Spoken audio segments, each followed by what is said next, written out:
أعوذ بالله من الشيطان الرجيم بسم الله الرحمن الرحيم نحمده تعالى حمد الشاكرين ونصلي ونسلم على رسوله الكريم وعلى آله وصحابته ومن اتبعهم بإحسان إلى يوم الدين ربنا لا تجعلنا فتنة للقوم الظالمين ونجنا برحمتك من القوم الكافرين آمين أما بعد فقال المصنف رحمه الله تعالى قال ويجوز بيع الثمرة قبل صلاحها biz so'dining ba'zi ahkamlarida to'xtalib kelyapmiz. Miyada deydi, daraxtga mevani tehi pishib bo'lishdan ilgari, ta'm kirishdan ilgari, ya qizarib sarg'ishdan ilgari satsa bo'ladi. Salah degani Hanifi mazhabda mevadan foydalanish bo'ldigan vaqtni deydi. Boshqalar sarg'ib, chekilib, ta'm sirish degandek bunda ahvollarni deydi. Ya'ni aşağıdan faydalanılı bulduğun haletki kesen meva şu so'dilib satsa bo'ldi. Wal muradu idza kanat yuntafa'u biha lil akl. Salah degandan maqsad bu yerda yeyish uchun foydalanılı bo'lgan, yeb foydalanılı bo'lgan bo'lsa, ya'ni yegil bo'lgan bo'lsa, avlil alaf yoki mol chorvalarga halab shaklda berib foydalanılı bo'lsa degan gap. لأنه مال متقوم منتفع به. Çünkü bu kıymeti var ve paylanılgan mal. Mal mutakavvim bo'lgan ekan satsa bo'ldi. Amma idza lam yakun muntafa'an biha, paylanılı bo'lmagan bo'lsa, mevalga hammasi sesib ketgandek yoki shuni buzib ketgandek bo'lsa, la yajuz, uni satsa bo'lmaydi. Lekin buni ag'a odam chuqur paylanmanda bo'lar buni. Mesela burulda qirni satsa bo'lmaydi deydi. Nima uchun sizlarning tafavvidi? Lekin keyin paylanan bo'ldi. Hozir nurg'un nasldan paylanayotdi. Biz tashlaydigan nasldan. Shar'iy paylanadigan bo'lsa, satsa bo'ladi. Yani paylanmasa bo'lmaydi. Innahu laysa bimalin mutaqawwim. Qala wa yajibu qat'uha lil hal. Bunda g'urab masalan, g'ura degandek to'ng endi taxa tushgan mevalar ya paylangan qanday bir turda paylangan bo'lsa so'dlasi bo'ldi. Endi so'dlashgan ekan bu yoq men pishgan chaqda uzib olma bir ashkaydan keyin demaydi. Shu chaqda hamma uzilishi lozim. Liyatafarraga mulkul bay'. Akishning beg'i bekavlab o'zining ishlari bo'lsa qilishga uni erkin azoda qo'yib berish uchun. Ama şu meyvechini paylangan yoki shunda sarg'ib, qizarib ya qarayib ba'zi yerda ana yigidek bo'lishdan burun satsa bo'ldi bo'lmaydigan masalada ulamalar o'rtasida ixtilof bor. Ibn Abi Layla Savri degandek ba'zi fuqaholar ta'm kirib ya sarg'ib qilishdan burun satsa qat'iy bo'lmaydi deydi. Jumhur ulamalar tafsiliy bayon qilib, birinchi holatda ash mevani uzib oldigan chaq qadar shaxtning ustida tutulsin, meyve pişkan çağda, meyveni jığılgan çağda ben jığıl olaman deb şerkis so'da qilsa, to'rtli mazhabda bu so'da to'g'ri bo'lmaydi. İkinci ahvol so'dlashib, hozir uzib olsangiz desa, to'rtli mazhabda joiz bo'ldi. Uchinchi ahvol ya qo'yib qo'yishni yoki darhol uzib olishni shart qilmay, gap qilmay bu to'g'riliq. Ay daraxtning ustidagi meyvelarni so'dlashdi. Biz bayatdan dedik. Eğer hazır uzun olma, müşton doğru olsun almaman ya sirke saytım ya bir narsa saytım doktorsa, kaç uzun olsa doğru bular. Ya pişkan çağda anda uzun olma, hazır uzmayma, daraxtını tutturdu deb qalsa bo'lmaydi. Gap so'z qilmasa, bular o'zaro ixtiloflashib qoladi. İmam Malik, Şafii ve İmam Ahmad qatorliq jumhurning, shu mazhab imomlarining qarshida bu to'g'ri bo'lmaydi. Gap so'zsiz to'ng o'rni so'dlashdan bo'lsa to'g'ri bo'lmaydi. İmam Ebu Hanife, Sahiban ve Evzai'la müşahalatda so'da to'g'ri bo'ldi. To'g'ri bo'ldi. Lekin hozir uzib olsa, uzib epket olgandikan. So'daning asl maqsadini aytdi. Elib foydalangan, almashtirishdan iboratda hozir pulni ba'dan o'rni yoki g'urabni uzib epket ishtigu dedik. Bishada va yajibu qat'u lil hal degani shu. Ya'ni bir mazhab shunda deb qaraydi. Üzüb ketgandan keyin akishning beg'i o'ziga qoldi, o'zi qanday qilsa erkin. Nima uchun bu yerda hozir uzib olsam demasimi, shu so'dininki taqozosi almashtirish bo'lgan ekan, oldin degan gap o'sha uzib olmay ketaman deb shart qilgandek o'xshash deb qiyos qilgan. Jumhur ulamolar sahihda kelgan muttafaqun alayhi hadislarga tayangan. İmam Malik, Şafii ve Ahmetler. Mesela İbn Ömer radıyallahu anh'dan Sahih Buxoriyda kelgan lafzda Nahan Nabiy sallallohu alayhi vasallam an bay'i thamarati hatta yabdu salahuha. Rasululloh sallallohu alayhi vasallam mevini tamkirib yo yigidek bo'lishdan burun setishdan to'sgan. Va kana idza su'ila an salahiha. Ibn Umar radhiyallohu anhudan bu salaha degan gap deb so'ralsa, qala hatta tadhhab al-aha. Bunun bir afat tegib bo'lsin. Kesel tegib bayram bo'lishdan xotirjam bo'lgan qadar dedi. Ma Arab diyarda mevchuligi bala tegilgan afat tegilgan vaqtni shu 6-oyning netisida bir kunni belgilab qo'ydi. Bu cho'lpay tuz chiqadigan vaqt deb buni muayyan vaqti bor. Qattiq ovoz sig'andan keyin buran chiqadigan ham o'yqidga ishli bo'lmaydi deb diyarda. Lekin bu afat tegishdan atlab ketdi endi xotirjam bo'ldi degan bir vaqt. Abdullah ibn Zubayr radhiyallohu anhu shu Suraya chiqqandan keyin sasang bo'ldi dedi. Yana bir lafzda nahal bai'a val mubta' deb kelgan. Ikkili tarafni bunda so'dishdan to'sgan. Yana Buxoriyadagi hadisda an Anas ibn Malik radhiyallohu anhu anna Rasululloh sallallohu alayhi vasallam naha an bai'i thimari hatta tuzhiya. Ba'zi vaqtda hatta tazhuwa deb kelgan. Tuzhiya degan, tazhuwa degan nima bo'ldi? Zahwa degan desa, hatta tahmarra qizarganga qadar. Unda ba'zi mevlar bor, bu tamkirib, pishib, chekilib, yigidek bo'g'ini qizirish bilan bo'ldi, ba'zi sarg'ish bilan bo'ldi, ba'zi qarish bilan bo'ldi. Jabir radhiyallohu anhuning hadisida Nahan Nabiy sallallohu alayhi vasallam an tuba'a thamaratu hatta tushaffaha. Qila wa ma tushaffahu? Qala tahmaru wa tasfaru wa yu'kalu minha. Qizirib, sarg'iyib, yigidek bo'lsa, shu tushaffah degan gap shu deb izohlagan. Yana Hazrat Anas radhiyallohu anhuning rivoyatida ara'ayta in mana'allohu thamarata bima ya'khudhu ahadukum mal akhi deb Rasululloh sallallohu alayhi vasallam shunda sabab ko'rsatgan. Nabi mazhabda bu hadislarga qarta deb javob berdi. Sahihda kelgan hadislarni ommada Nabi mazhabda. Bunun qarta bu hadislardagi qabla budu salah degan gap bu meva g'o'risi paydo bo'lishdan ilgari degan gap.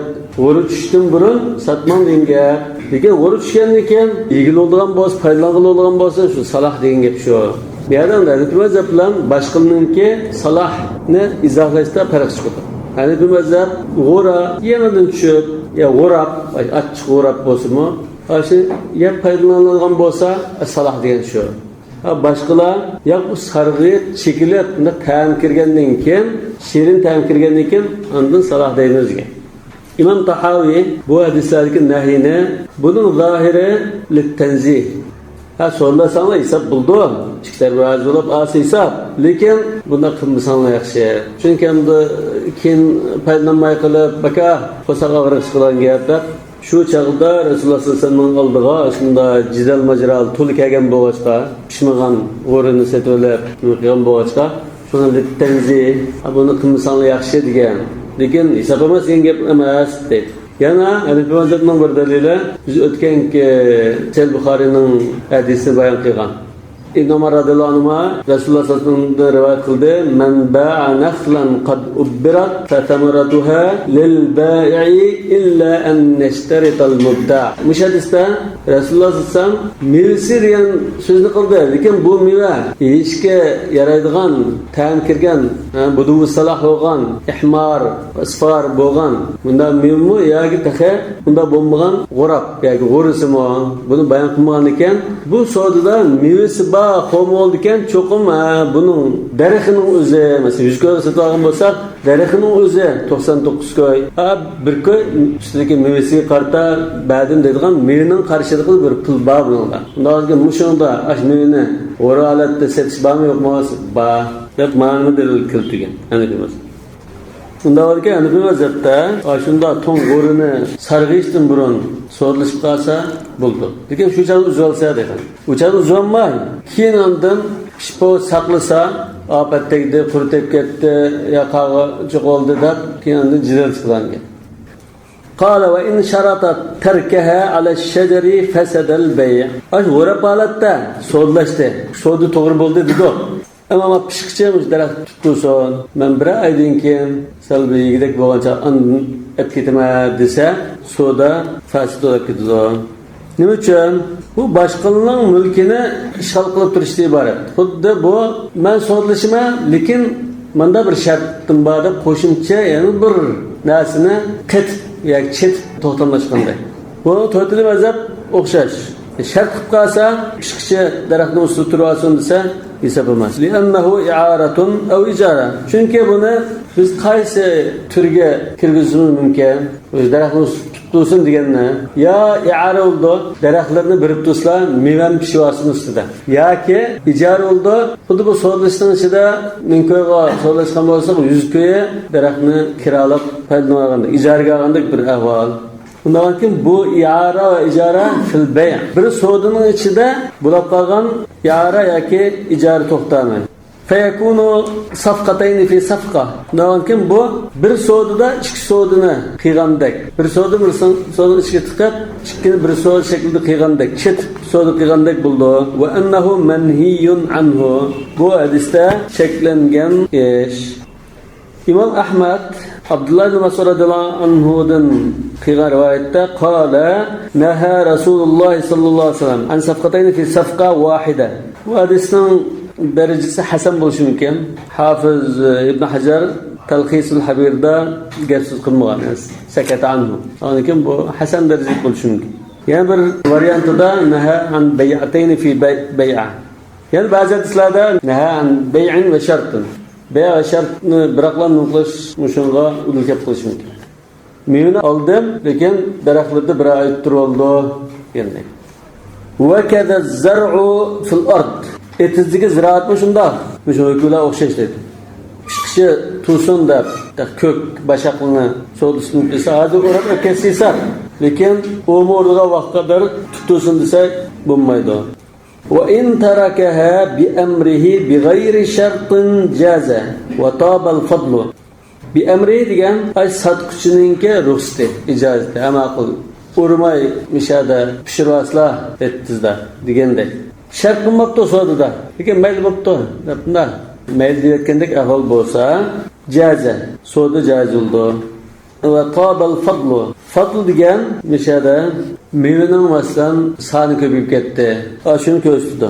Undan bir oy qo'yib olgan bo'lsa etizida ya daraxtning ustida, shu bir oy ichida meva-chevalar olib ketibdi. Mushu ortiq paydo bo'lgan qimmat sotib oluvchiga halol bo'ldi. Va in kana bighayri amrihi, lekin sotqich ruxsat qilmagan bo'lsa, sotqich ruxsat qilmadi, lekin bu odam ruxsatsiz ashada pishirib oldi mevasini yoki ziraatini. Bunda ahvol bo'lsa, tasaddaqa bil fadli. Ortiq paydo bo'lgan qimmatni sadaqa berishi lozim. Mesela olib qolgan bo'lsa, va sodlashgan chog'da so'ymidan yuzi tushgan bo'lsa, keyin uni pishirib qo'yib so'ymidan yana yuzi paydo bo'lib qolgan bo'lsa, yüzne sadaqa qilish lozim deydi. Li husulihi bi amrin mahdur. Chunki bu yer egisininki ruxsatsiz qo'lga kelgan ortiq narsa. Shunga bunda sadaqa qilib qutulgan. Bu sadaqa qilishi xuddi shu o'zi qutulishdan iborat. Ya'ni bunda bir rozi qilmagandek, bunda bir ahvolda kirib qolgan narsani asta sadaqa qilib qutulish. Sadaqaning savobi bilanmi, bo'lmamdi boshqa. Lekin o'zidan chiqarib o'tish lozim. Türkiye tadbiye tasvip bağlantının yanında yaşlı ülkelerin yapma olmasa tasvip bağlantının başka dersen payda kursun. Bu hemen öz işe alıdı. Fadl degan ortiqlik. Qanday ortiqlik? Sanjatdan olib qoldi yoki kishini yo'g'inib ketdi yoki rang paydo bo'ldi, ta'm kirdi, mushammuz fadl. Al-miyada va in kana bi g'ayri amri tasaddaqa bil fadl. Ma so'zi qarasak, ortiqi degandan sanjatdan olib qolganini ko'rsatgandek bir nima chiqdi bu shunda. Mesela 100 so'yib olgan bo'lsa, keyin ham 100 olib qoldi desak, olib qolgan 100 ni sadaqa qiladi. Lekin bir so'yma pishib o'zi yo'g'ini olib salim qilgan bo'lsa, buning ortiqini sadaqa qilishni tasavvur qilish ta'sir. Qimmat bahsi balki. Lekin bu mazhabning ba'zi kitoblarda tasadduqa bil fadl yani bima zada fi zatihi deydi. Yani sanjatini olib qolgan bo'lsa, deb bunda izohlaganlar bor. Lekin fadlga shamini ko'rsatdi umum ma'nosi. Wa in istajara shajara taba lahu al fadl. Ana shu daraxtlarni men ijaraga alay, bir ay iş daraxtda mevem turvason, mançıqıl bir ay ijara toxtamlaşqan bolsa, bu ijaram da so'didan ayrim bir toxtam. Bir so'di qildi, mevni setib oldi. Ondan men buni ursam hozir qimmati yo'qolib ketadi. Pishqichi turvason, bir ay ijaraga alay desa, tabalahul fadl ortiq qo'lga kelgan narsa buning halol bo'ldi. Li vujudil izn. Chunki bu yerda ijara to'xtami bilan ruxsat qilgan bo'lsin, bir ruxsat bor. Va batalatul ijara. Lekin ijara to'xtami bekor qildi. Ijara to'xtamini bekor qilib, ha ma'qul degan bir ruxsatni shunlam sug'urib turib halol dedik. Ortiq qo'lga kelgan narsani. Li'annahu g'ayru mu'tad. Odatda bunda dildaraxtni mevasini pishirib olg'ichi ijaraladigan ish yo'q. Odatda bo'lmagan ekan, ijara bekor bo'lib ketadi debdi. Odatda bo'lmagan bir shariat yo'l qo'ygan bir shunday rad qilinmas. Ya shariatdami yo'l qo'yib, masalan, bunda dildaraxtni ijaraga olsang bo'ldi degan unda nima yo'q. Al-asl ibaha degan doirada bo'lish kerak aslida. Onasi yo'q, so'shaklarni olib bayir qildi. Anladım ijarada yanlarında beyanı yanıtırma icar şekillerinde. Sen o sorduğunda ekonomi şeriat bu ibaha sanki. Anladım o örf adet bu kadar anladım. Örf adetni şeriatga taqashmagan holatda biz hisob qilamiz o'zi qilmoqda. Nonki o'sha örf odat hozir bunday ijara badamda yo'qdamdi. Yo'q deganiga yo'q deymiz. Shunda örf bilan hammasi umumiy ketsa, o'chada ruxsat qilingan ish, uni chataq yo'q.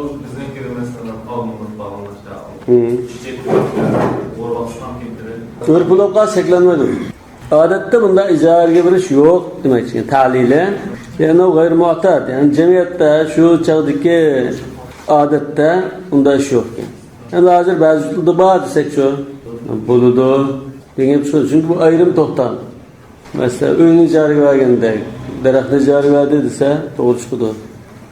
Hozir bog'ni 3 yil ijaraga oldirishlar bor. O daraxt desak, daraxt tug'anlar zaminni ijaraga oldi deb menda tushunsak bo'ldi buni. Shuni ijaraga berishni Imom Ibn Taymiya bo'ldi deydi. Bog'ni ijaraga berish masalasi. İcarası to'g'riladi. Lekin bu masalada ijara batila deyishda ulamolar bunda daraxtni mevani pishirish uchun ijaraga berish urf-odati yo'q dedi. Bu bir. İkincisi bunda ijara verishga ehtiyoj yo'q. Asli ijara degan jumhur ulamolarning qarshida shariat ala xilafil qiyas. Aslida bu manfaatni unda setish joiz bo'lmasi kerakda, ehtiyoj bo'lg'achqa yo'l qo'yilgan degan bo'lg'achqa, hozir bu ehtiyoj yo'q. Urf-odatda bunda qilmaydi degan ekan, bu batil degan gap mishadan chiqqan. Yani ijara batil desa, lekin ijara ba'din degancha bir xil ishlatib ol degandek mazmun borda, biz shuni hisob qilib turmaymiz dedi. Ijarani bekor dedi. Endi ijara bekor bo'lsa, qanday bo'ldi? Deshgan pulni bergin demaydi. İcara şu meniki sektörü ziyaretlerninki icaresi bekor bo'ldi. Yo'q, daraxtda shuni pishqichi tug'izilishning daraxtni ijaraga olish deb bor. Şu artık emas. Yükünü soğuk kulak şu daraxt pishog'ichi. Pishog'ichi usti tuttusan dedi. Endi shu usti tutgan ahvolda bu ijara hisob emas deb turoldi. Yani ijara puli degan narsa yo'q dedik. Nima? Ijara puli bermaydi, ijara to'xtam bekor dedi. Lekin endi tuttusin degan bir ruxsat degan batli desak, shu ruxsatni bergandek normalda ma'qul foydalanadi deb berayotgandek hisoblab, shu muddat oralig'ida paydo bo'lgan narsa setib oluvchi bo'ldi deydi. Undan keyin bergan ijozatini shariat tuniydi, usti tutsin buni hisob qilib, ijara urf-odat kelib qolganlikdan hisob emas deymiz demoqchi ekan. Bu izdimomda dimni deymiz. Bu ijaraning ichida shunda bir tug'an ruxsat. وكذا إذا اشتراها بعدما تناهى عظامها يجب القطع للحال. أن bu meva pishib chekiga yetdi. Har birining bir cheki bor. Bizan urik desak, bu urikni yo'g'lab, unniki yo'g'lamaydigan ya keldi. Tavuz, olma, qo'g'on, mushnasini shunda bo'ldi. Ashunda yo'g'lashni yo'nab qilib, unniki yo'g'lamaydigan holat kelgan chaqda setib olgan bo'lsa, yejibul qat'u lil hal. şu çağda üzülüş lazım. Bunu saklayacağına başka bir bahane yok. Lima kulna, yani lima kulna degene yukarıda şimdi de liyeteferraga mülkül bâi'. Fe in terekeha tabal fadlu. Eğer meyle bıraktığınkin ilvasla mümine de koyup koysa kegen koşunç payda meyle halal onunla. Ve lem yetesaddak bir şeyin bi kulli hal.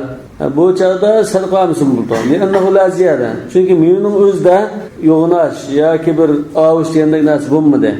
Ve innema huve tegayyür vasfın. Bu pakatlam süptesel özgerdi. Mesela normal pişkan olsa bekrek meyvallah piştemezsin.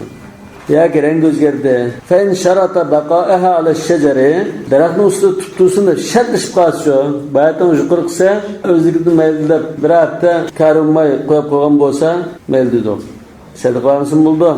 Eğer şart kılıp kalsa hazır soğutuluşma lekin bir haftagicha aldıraş yoki bir haftagicha bazarni sal kutib undan keyin bazar achirdigan yakshanba kuni o'ydullab anda uzib achirma deb 4-5 kun 5-6 kun misin turishni shart qilib qolsa jaza inda Muhammadin istihsana İmam Muhammed rahmetullahi alayhining qarashida jaiz bo'ldi.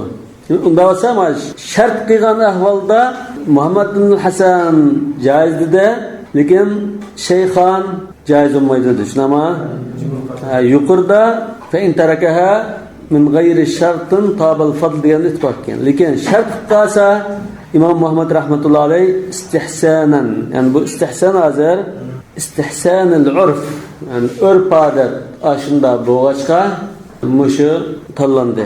Kıyasını ve kaidini taşırattırdır. Urf'e dayandırılırlar. Bir şey de istihsanul urf. Yani örf adette biz üzümle çelledik, üzümle soruluş plan uğranırken o beş küçükünden keyin bir hayatından keyin kilip traktörüne kilip, yüzüğadınla kilip, andan kaçılıp üzülüşü mümkün. Aşında bir toğuzduğun bir örf adet var. Şu çağda soruluş plan kaçtı üzüğün da teya tutmaydı. Örf adet oğaçka biz makarasını tanıdık. İstihsanen lil urf. Adet şunda boğaçka. Bi khilaf ma ida lem tatanaha fil izami. Ama bunu toluk yoğunap olmayan bolsa bu çağda doğru bulmaydı. Bil ittifak şunama. Liannehu yezdadu ba'de dalik. Çünkü bu yani yoğunuşu mümkün. Fakat iştaratal cüz'el ma'dume fela yecüz. Ondan ki soğutlaşkan çağda tek yok. Bir kısmını şartlaşkendek buldu. Şu caiz olmaydı. Mesela şu tavuz şu çağda 5 kilo boğan olsa keyin yani bir ay ya 15 gün koyu olman dese 1 kilo avuşu mümkün. Aş avuyduğun aşı hecmini şart qilib turgandek bir ahvol bo'ldi. Edamuha cho'ngliqi.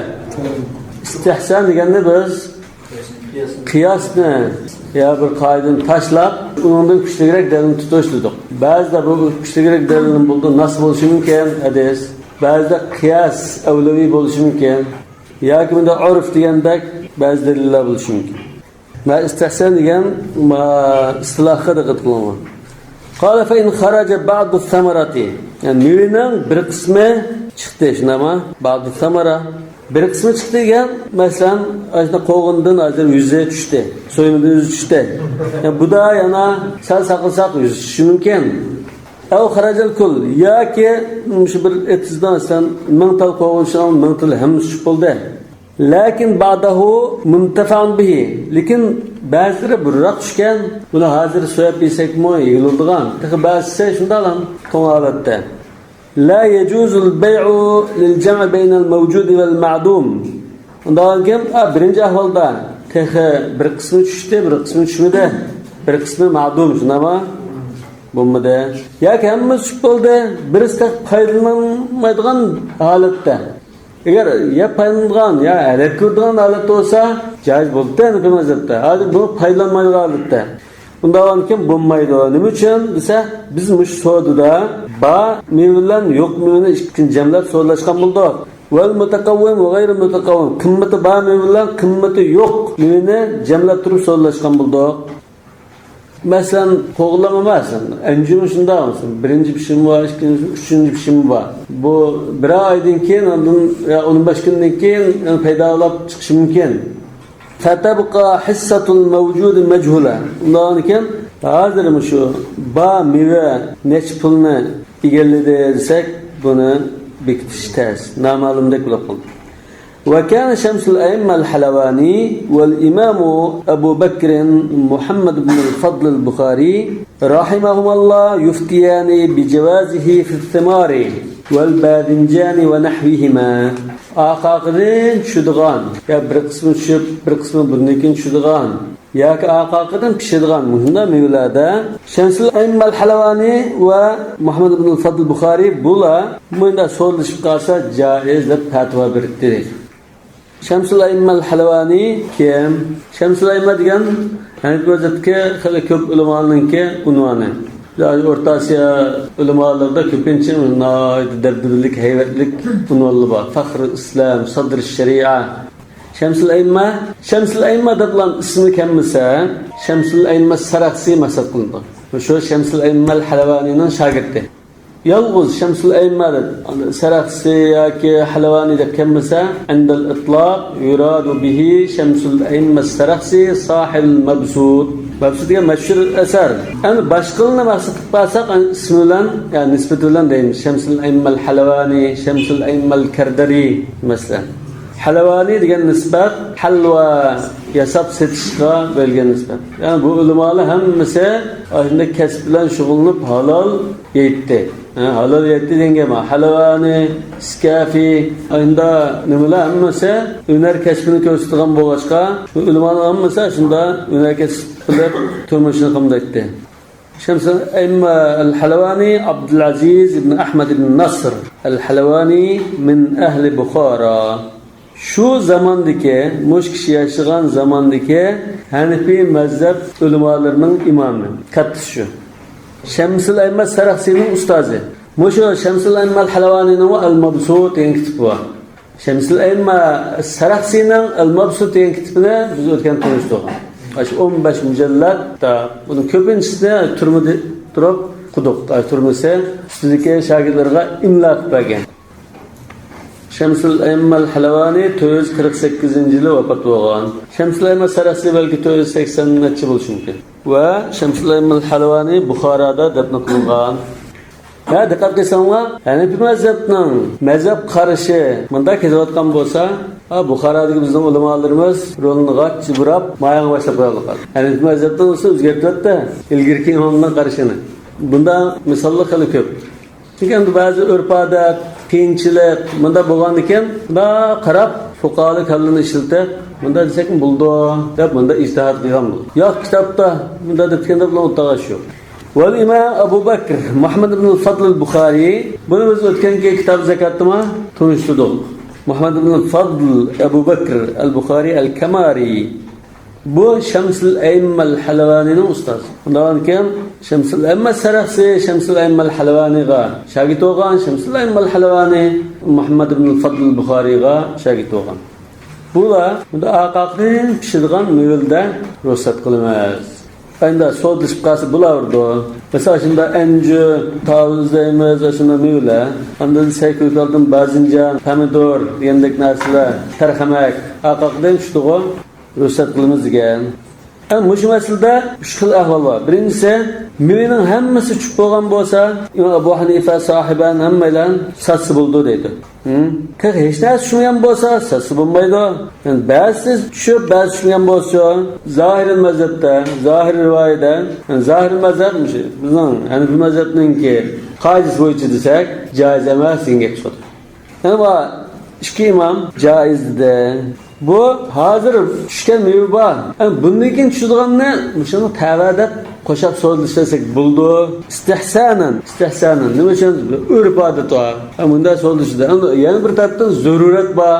Bunda so'zlashmasa, bu so'zlash qilib bo'lmaydi. Hamma tushib bo'lsa, birinchikin uzuna qo'yib qolsa buzildi. Bunda bir kashil bo'lg'achqa, bog'anchilik endi rivoj topgan ba'zi yerda shunda demasak, nurg'un mevalar harom bo'lib qoldi yoki chatoq qildi.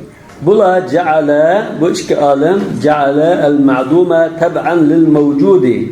Ay, taqa bundan keyin tushadigan mevani hozir ba mevaga tava deb turib, lit-ta'amuli, shunda bir muomala urf-odatda ba Şoňa da täwä edip durayla. Daf'an lil haraji bil khurujan anil ada. Muş adatny taşlap qalsak, näwet kynçylygy düşer bolmaz. Şoňa muş kynçylykny ýoktuş üçin täwä edip durayla digen. Şu çağda şunda adet boğaçka, bu adetni bekar qılıp taýla dep qalsa, kynlyk diýen boğaçka, jyk mevlid büzüp diýen boğaçka, şunda fatwa bergen. Wa an Muhammadin rahimahullah el-jawazu fi bay'il ward. İmam Muhammad rahmetullahi alayhi acizrak rivayette, navadir rivayette gülünü satqa ahvalda bu iş gününden keyin iş küçe içilip yana 3-4 günden keyin islim bunda payda bolgan boğaçka jaiz diyen rivayet kelgen. لأنه متلاحق. Çünkü bu aqaqını eşit durgan narsa. Qala Şemsul Aymma Saraxsi, Şemsul Aymma Saraxsi Hanifi mezhebinin qaidasini ve iki ustazının qaraşlarını da tahlil qilib, bu tercih qilgan. Birisini ma to'g'riroq ma ajizroq dedi. Vel awwalu asah. Yani Hanifi mezhebinin bo'lmaydi degan qarashi sahihroq. İki ustazının qarashidan dedi. La darurata fi dalik. Şu mavzuda zürret yok. Yani unda qılmasaqmı başqacha yol tutsak bu ziyandan tutulgu buldu. Ziyan tatmayma pegil buldu diger. Yani şu ikkilerinin qarashi hadisinin ko'rsatmasiga zid kelib qolibdi. Şuna bu hadisinin ko'rsatmasi zid qilgan qarashni tutmasaqmı zid kelmadigan holatda yaxshi ma'qul buldu degan. Nimaga zikr olsa Hakim ibn Hizam radhiyallohu anhuning hadisida ataytu Rasululloh sallallohu alayhi vasallam faqultu ya'tini ar-rajulu yas'aluni min al-bay' ma laysa 'indi abta'u lahu min as-suq thumma abi'uhu qala la tabi' ma laysa 'indak. Qulon bu manasini satma. Xuddandı tushmagan meva hozir bu satqichning qo'lida yo'q. Yo'q narsani satqanda bir ahvol bor. Hadisga zid kelib qolibdi dedi. Yani bunu qanday çağırtıp mümkün, mevcut buzuluk etidi, zürret var deganga desa, bunun yolu var. Yani mümkün en neşteriye usulaha, ev neşteriyel mevcut. Mesela daraxtlar bilan situasi bulduğu depti. Bu bir, mevlan situamay, daraxti bilan situasi bulduğu bu bir çare ekan. Ev neşteriyel mevcuda bi cemi'i thaman. Yoki ba mevni hozir qancha mevcut bo'lsa, shuni biraqlam deyishiblam, shuni situasion ve yuhillu lehul bai'u ma yahduth. Onun için satqıçı, mesela minko ilişken bolsa, satqıçı hazır bula şu bamını sodlaştı. Hem satqan kişi bunun için tutulgan faydalansalar sizde bunda bir etken şekilde kız buldu. Niken amdı? Anda deyiş bula. Keyin mevü taza tutulgan çağda, ötken ki bamını satqan, man satmagan da cidden çıkışı mümkün. Ya ki bir çare hazır bamını mesela 500 köylük verip 500 köylük setip aldı. Keyin tushganda yani 500 köylük setip alsın deydi. Hem de bu meselede İmam Saraxsi ustazının qarashini tercih qilmadi. Yuqori hadisda la tabi ma laysa indek. Bu Tirmizi rivayeti Hasan derecedeki hadis. Lekin İmam İbn Abidin Raddul Muhtar degan kitobda şu ikki imomninki qarashini shuni tercih qilgan. Çünkü Rasulullah sallallohu alayhi vasallam rakhasa fi salam, yani malga oldin pul o'tkazib qo'yishga ruxsat qilgan. U maltaq yo'q qo'lda. Nima uchun zarurat bo'lganlikdan, mush ahvoldimi salamga qilgan, ruxsat qilgan ahvolda zarurat bog'u, mevchilik buzilib ketadi, foydalanmay qoladi. Undan keyin bu rakhasa fi salam degan hadisga udiltilgan bo'lgandan keyin bu qarash bu hadisga zid keldi demaymiz. Hadisga udilganmagan bilan hadisga udilkaldi mana. Yani kişilerge mesela bunda soduqmay, manda soduqiysanlar çıkış yolu bağı dep o tefsilatını, o işini ügitip hesapma, ular biz degandek aynen bunu qıpılanmaydı. Aşında jinçkilik bilan manda qıp turib keyin manda soduqlashlar desa, ularga qaror qilmay, egizpas qo'ydigan ahvol bo'lg'achqa, qiyinchilik bo'lg'achqa, natijada u mevchini yemmay qildigan, zarurat bo'lg'achqa, ba'zi jutlarda bo'ladimi? Endi ahvol bo'lg'achqa bunu salamga tushirib turib, qiyos qilib turib, ruxsat qilsak bo'ldi degan. Undan keyin Hanifi mazhabining ba'zi ulamolari joiz degan tarafni yoqlagan. Qala walau ishtaraha mutlaqan, hech qanday shart yoki hech nima deyishmay, daraxtning usti tuttuson, u bu demabdi. Ammo shuni oldim debdi. Fa athmarat thamaran akhara qabla al-qabd. Bu taqa topshirib elishdan burun meva tushdi deydi shu daraxtga. Topshirib elish qanday bo'ldi? Bunda masalada qabd tahliya bilan bo'ldi deydi. Bag'dan chiqib ichib, elvaslar mana. Daplam. Yapsa bu qabd oldu. Takliyan o'zi qabdning o'rnida. Sodiq bo'ldi. Sodiq bo'lgan ekan bag'ning ishkini ichib, mevlarni elvaslar deb texi topshirmagan bo'lsa, bag'ning ishkini ichib bermagan bo'lsa, setvoqchiga bu ahvolda qaraymiz. Hujjatni o'tgan bo'lsa, shu orliqda meva chiqib qolsa, yangidan paydo bo'lgan meva shu orliqda sodi tutib texi bag'ning ishkini ichib bergichi bo'lgan orliqda yangidan paydo bo'lgan meva soni aniqlab qolsa, bu sotquchining bo'ladi. Agar sani aniq bo'lmagan bo'lsa, sotquchi setvoqchiga berib o'tib qolsa, yangidan paydo bo'lganimiz sining'lab ketsin deb berib o'tib qolsa, o'cha sodi to'g'ri bo'ldi, mevaning hammasi setvoqchining bo'lib ketdi. Yo'q, sodi qilishgandan keyin paydo bo'lgani mening deb qolsa, bu ahvolda ikkilanning mevalarini ayrig'ilmay qolsa, fasadul bay'u. Bu soda buzilib ketadi. Nima uchun? Li ta'addur at-tamyiz qabla at-taslim. Çünkü bu mevini qo'lga rasmi topshirib olishdan ilgari o'zi setib olgan mevalar bag'ning egisining haqqi bo'lgan mevini ikkisini ayirmay qoladi. Wa in athmarat ba'd al-qabd, nishada al-qabd bag'ning ishkini ichib berib, mevangizni eling deyishdan iborat. Misal ağam mevalarni daraxtni uzib olsalar deb baqqa boshlab qo'ygan bo'lsa, uzib ishni tugatib ketishi orliqda yangidan meva tushgan bo'lsa, yangidan paydo bo'lgan meva soni aniqlab qolsa, bu sotquchining bo'ladi. Agar soni aniq bo'lmagan bo'lsa, sotquchi setvoqchiga berib o'tib qolsa, o'cha sodi to'g'ri bo'ldi, mevaning hammasi setvoqchining bo'lib ketdi.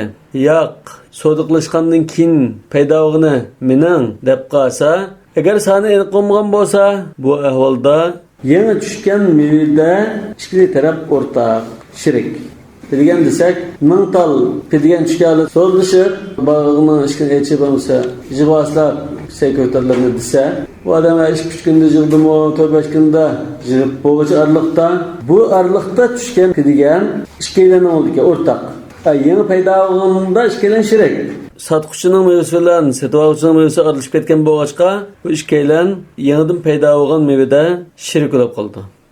Wal qawlu lil mushtari fi qadrihi.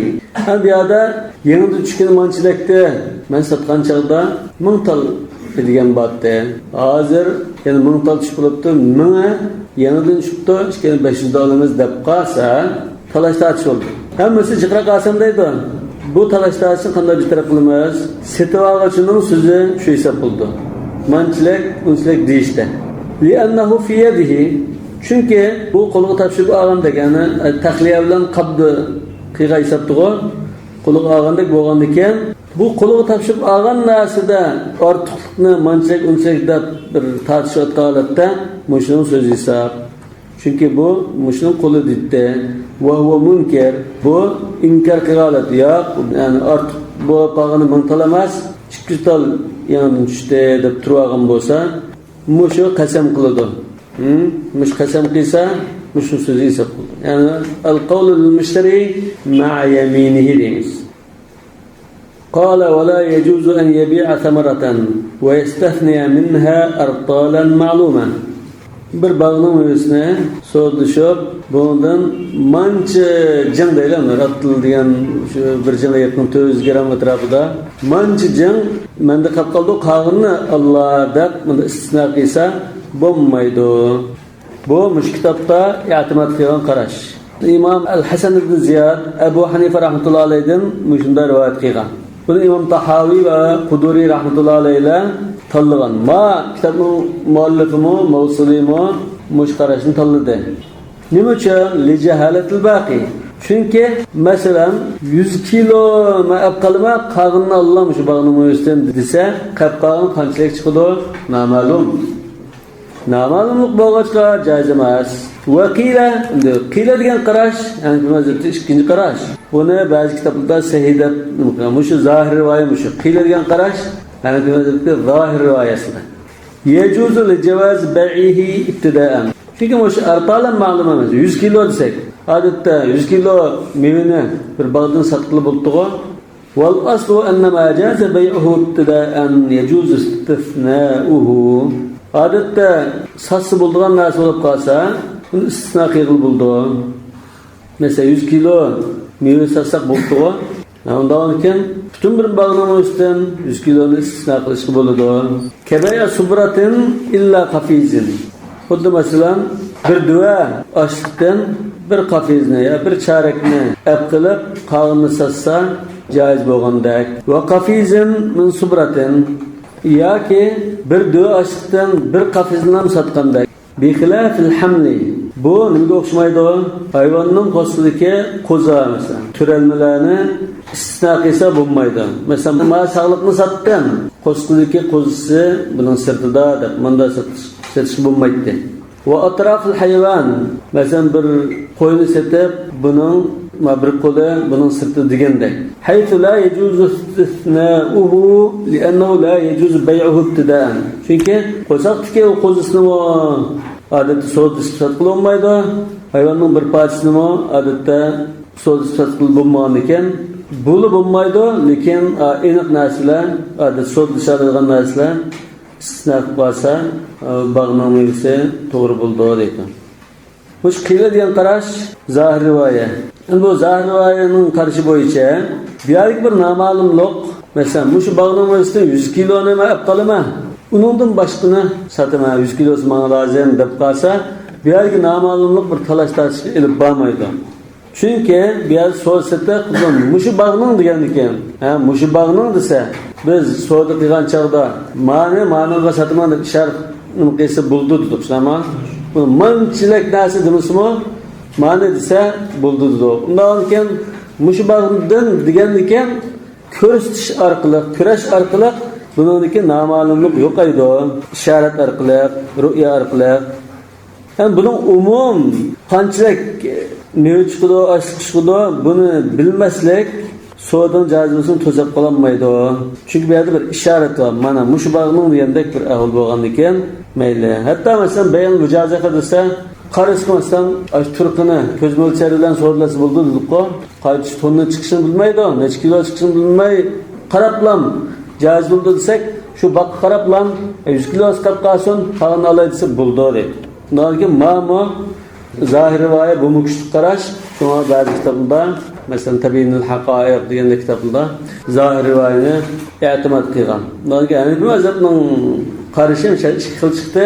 Ba'zi olimlar rivoyatun navodirni, ba'zi olimlar zohir rivoyani tarjih qildi.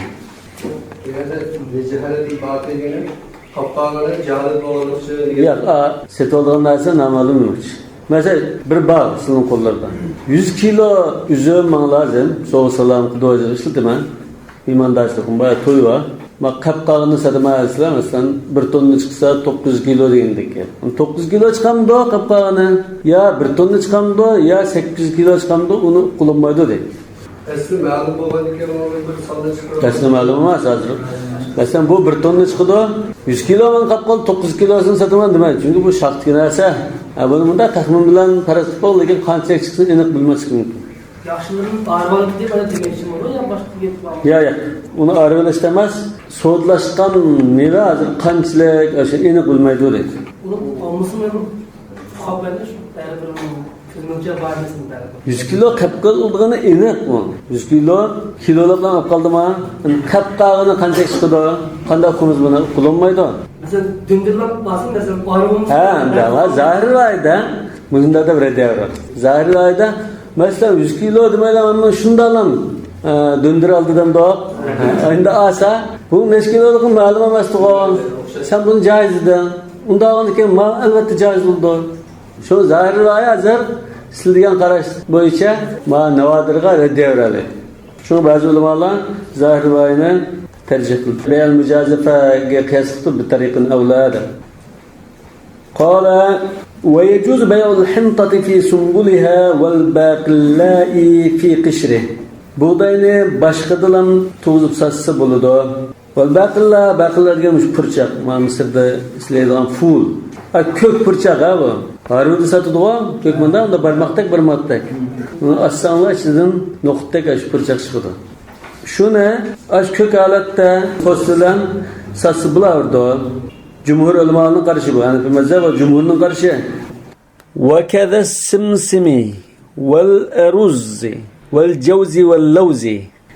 Mushu o'sha narsa hammasi ashunda şakili yoki shunda posti qapchiqlari bilan so'zlashsa bo'lardi. Masalan, simsim kunjut, val aruz guruch, val jawz yanaq, val lawz badam. Pistimi shunda? Bunda ko'kalatda situatsiyada foydalanuvchi ular qo'brasi.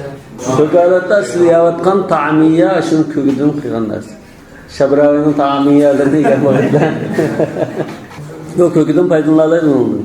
Mush narsani shu postdan chiqamay turiblar, ani so'lasi bo'lardi dedi.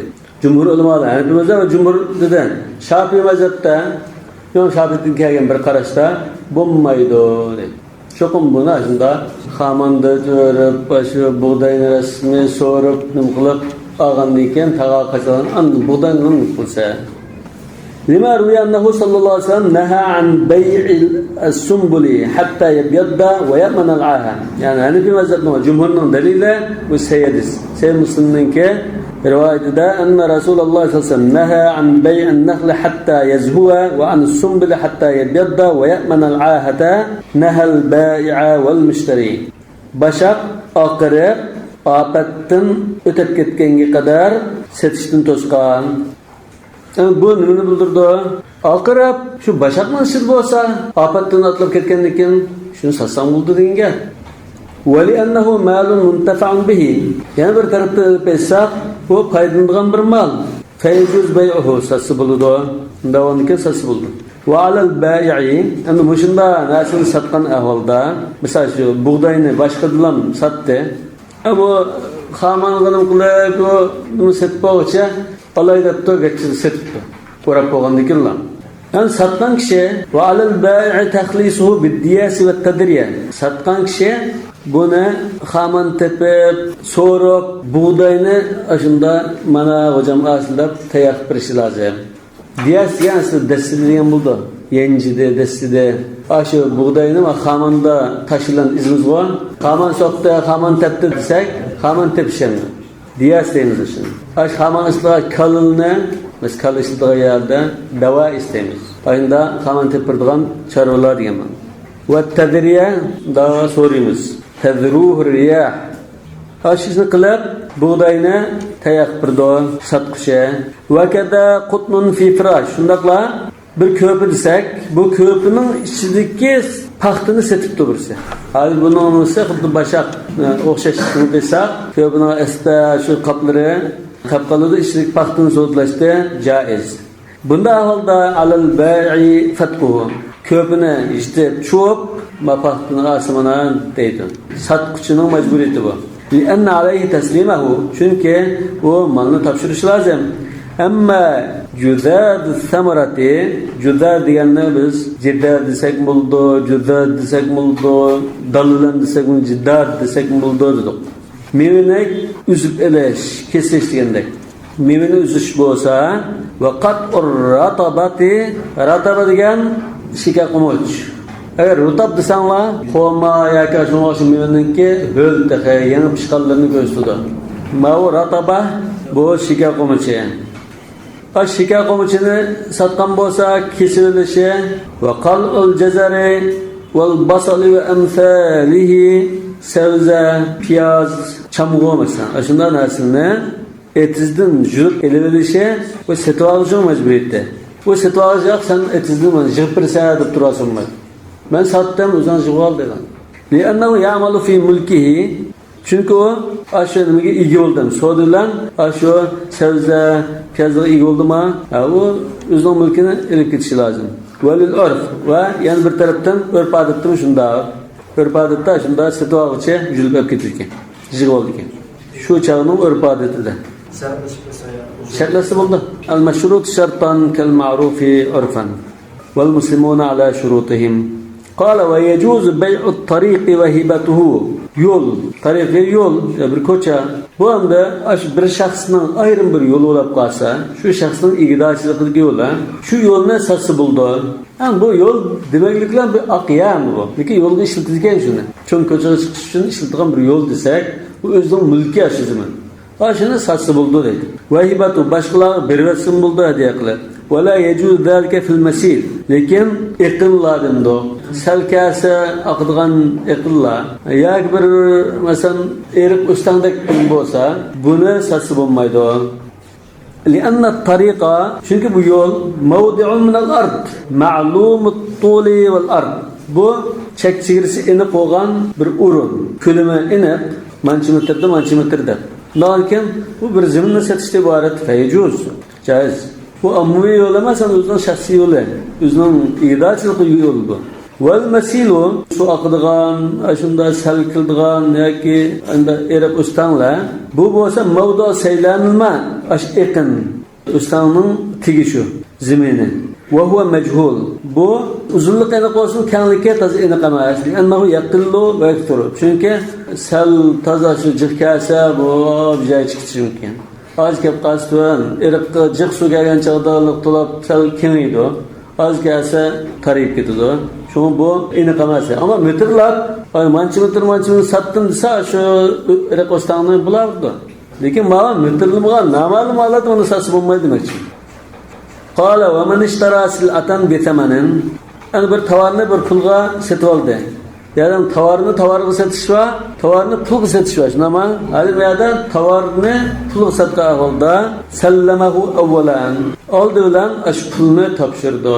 Bir sodqa avvaldan da tovarni baş topshirib, pulni keyin olsin mayli.